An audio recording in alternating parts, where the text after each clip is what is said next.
Thank you very much. Thank you for invitation and thank you for very excellent work of organizers. And I'm very happy to be here. As you mentioned, I work in the National Institute for Health Development, and in our department I work with my colleagues, women, two sociologists and one health policy expert. As we all know about these major risk factors, I will focus on tobacco use. It's a very alarming statement that in the world, so the European region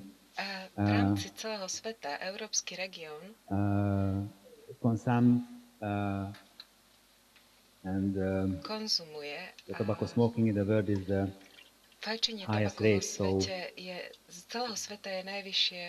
each standardized prevalence estimates for current smoking any tobacco products among adults. It means that cigarette, pipe, water pipe, and we can see that the V4 countries in the middle, especially it's very nice data that Slovakian smoker women is lowest rate in this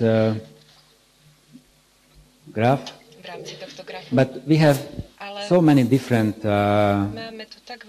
sources for that data, for example, the prevalence.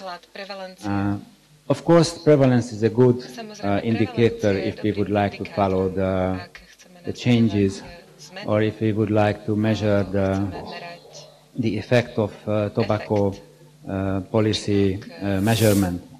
So the other source is the special Eurobarometer, which implemented.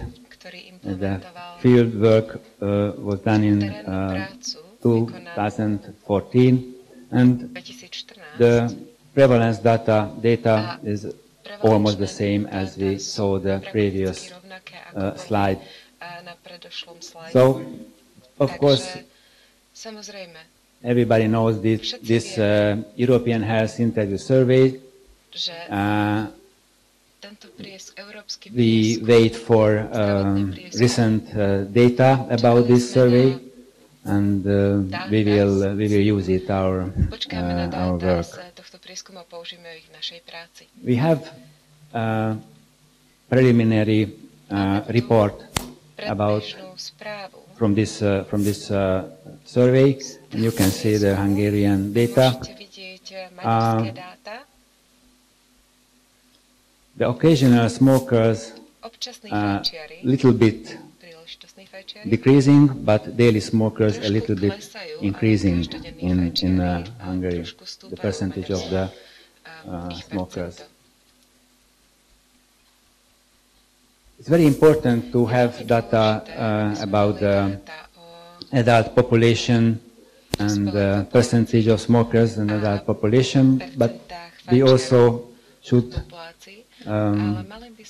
look at the youth prevalence, smoking prevalence. So we have a Global Youth Tobacco Survey, which implemented in almost the same time in V4 countries. I would like to suggest the political decision makers that put more financial sources, that kind of monitoring, because if we can see the percentage of smokers in a young generation, we can calculate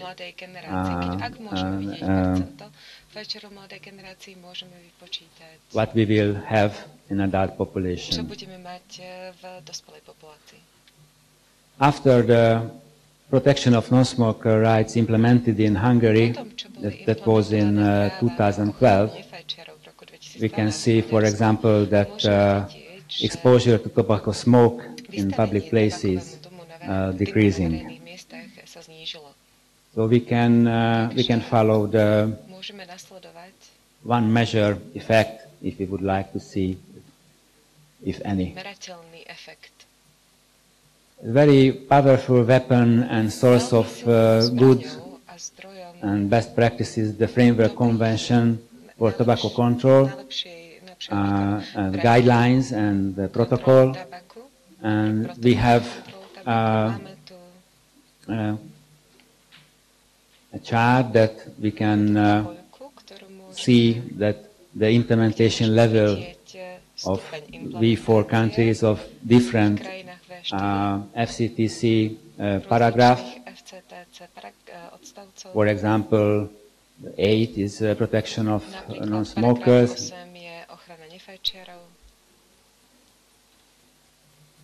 If we look at the left side of this slide, we can see the implementation of Article 8, the point that 7, 13, 11, 1, the EU, and the other, the right side, the special Eurobarometer data about the question was that the last time you the last time you visited an eating establishment such as restaurant in the last 6 months, where people are smoking inside, so we can estimate the real situation if you see this chart diagram, and I can say that Hungary is implementing and enforced well the protection of non-smoker rights law.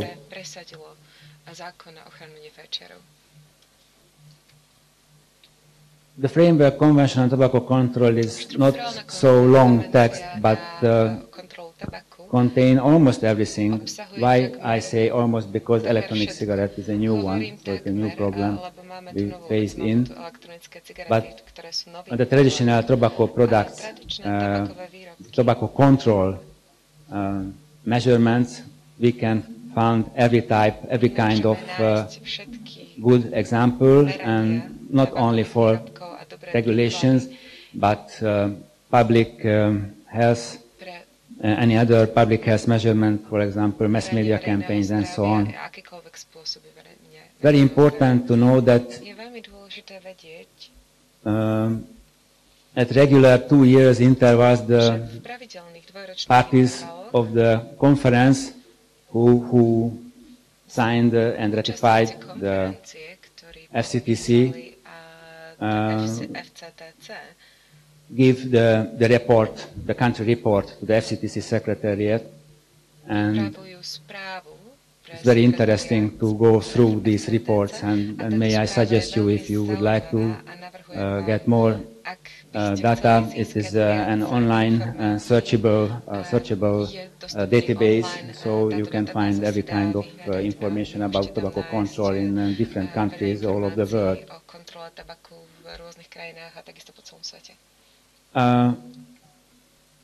If we thinking what we should do against tobacco consumption and against smoking, first, of course, we can regulate the product, the tobacco. So the EU Tobacco Products Directive mainly focused on the regulation of the manufacturing and packaging the tobacco products. As a focal point in Hungary, we very busy on this field, and I think is not a weapon which can win the battle, but without this product regulation we cannot win. So we do as much as we can in this field. National tobacco control lessons learned. Of course, taxation is a good measure. Excise tax on cigarette increased several times in Hungary. Protection from exposure to tobacco smoke. I can say that's really true, that all public places totally smoke-free from 2012 and no negative effect. So be aware that, and hospitality industry, any other industry, and any other who say that it will destroy the business, it will destroy everything if you introduce the protection of non-smoker rights in your country. It's not true. No negative effect to economy and hospitality sector. We introduced the combined health warnings from 2013. Of course, every European country will introduce it next year from May, and different pictures. And each cigarette pack will contain a special text about quitline, a link, a web link, and a phone number which adequate that country where this cigarette sold. So it's a big step from the Tobacco Products Directive before. That was only 6 out of 42 combined health warnings contains this kind of message. It's very interesting and I think a good step we done, that we reduced the point of sale from 40,000 to 7,000, established the supervised tobacco stores, and it's much easier to listen that customers must be above 18 years of age. And also we implement this methodological center for promotion of smoking cessation, the Quitline Center.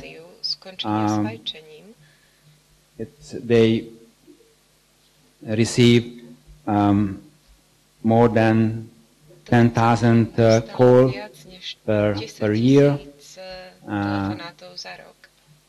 There is much than we can do now. Further information about Hungarian tobacco control, if you're interested in more detail, with the help of the WHO European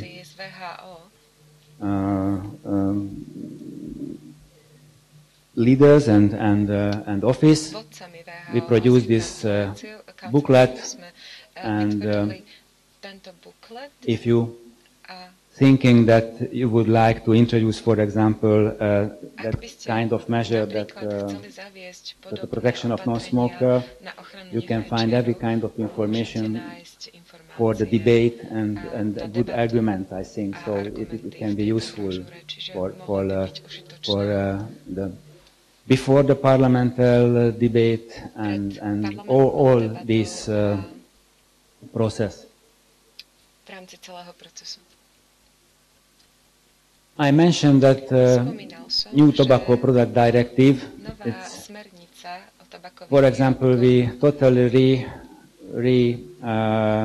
listed our prohibited list of additives now, because we listen to the new directive, and nowadays it's a big debate and big fight with tobacco industry, which additives should be prohibited and which is not. So it is it's not an easy method. Packaging, labeling, tracking and tracing is also important, but if we see the previous speakers, and if somebody familiar with tobacco control we know that in the Europe we regulate everything very well. So it's not enough. Also the ENDS, and ENDS means that electronic nicotine delivery system, e-cigarette, and electronic non-nicotine delivery system is two different approach for regulators.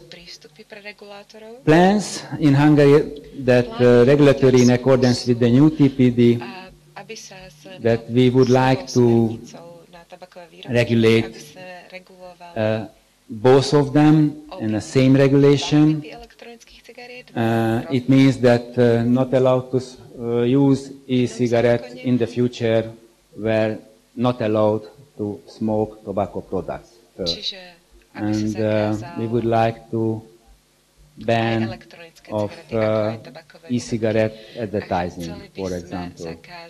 And we would like to, according to the new TPD regulation, we would like to regulate strictly that what they can put in the liquids, because it's very tricky part of the e-cigarette, the liquids. And don't forget the use e-cigarette not only for use e-cigarette get liquid, but with the Bluetooth they can change music from each other. So it's a very e-cigarette means that electronic means that chip, the cigarette contains a chip which able to handle software, and this software is very familiar in use. Okay, that's it from e-cigarette, but new challenge for us. So I mentioned that regulation is not, seems to us that enough to handle tobacco control and improve our efforts. So I work in a tobacco control from 1989, and from there I always say that prevention, primary prevention is important. Sometimes politicians listen, sometimes not. But financial sources, not enough, I think. So the other message is, if we would like to change something, I think one part of this change should be put financial sources, primary prevention programs, and reach the children before smoking.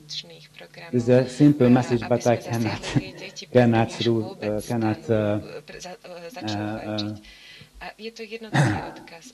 nowadays is a big changing, because we have a possibility through the WHO Biennial Collaborative Agreement to develop our kindergarten programs and do it also with our school programs. It is just, I don't want to kill you, I bring 33 slides, but this slide is only for show that what kind of pictures or animations or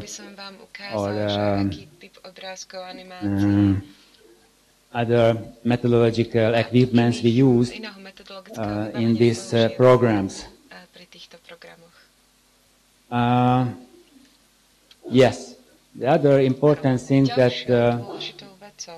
action, we preparing the action plan for tobacco control in Hungary. It is just started, so we have nothing, just started this, and according to the term of reference we will have a very good action plan. I hope, I sure. Mali by sme mať veľmi dobrý akčný plán, v čo veľmi dúfam. Good news, we will have a plain packaging. This is the Hungarian version. Plain pack, all of us know that it's a very good weapon. From 2016 od roku 2016, May, od mája, we will have that kind of pack. typ balenia. I think Myslím si, that will be the good solution for debate of that. Tobacco industry always say that they have a right to put logos and colorful pictures and colorful anything, and we say no, you don't have a right to do this. Please. Nowadays the pictorial warnings appearing this according to this table you can see, but it will be changed in 2016.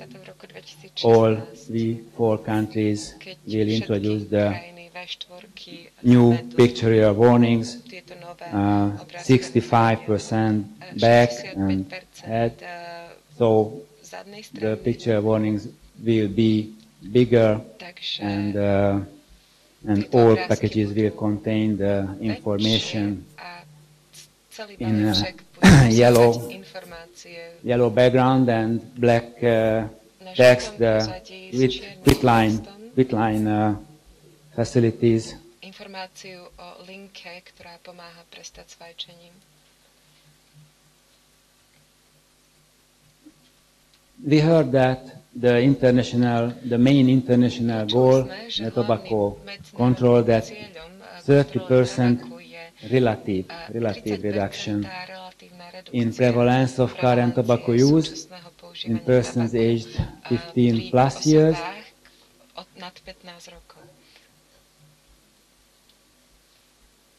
We have to be ambitious. So this is the list. Nothing new, nothing really surprise, but we should implement all of these if we would like really get a positive result. And the other source that the Center for Disease Control and Prevention, they say that elements of comprehensive drug control like this, good legislative background, I think we have.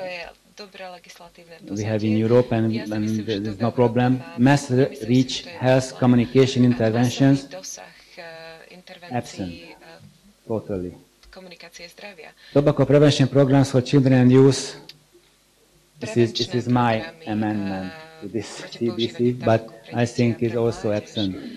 Cessation interventions, okay, after somebody started to smoke, we would like to stop.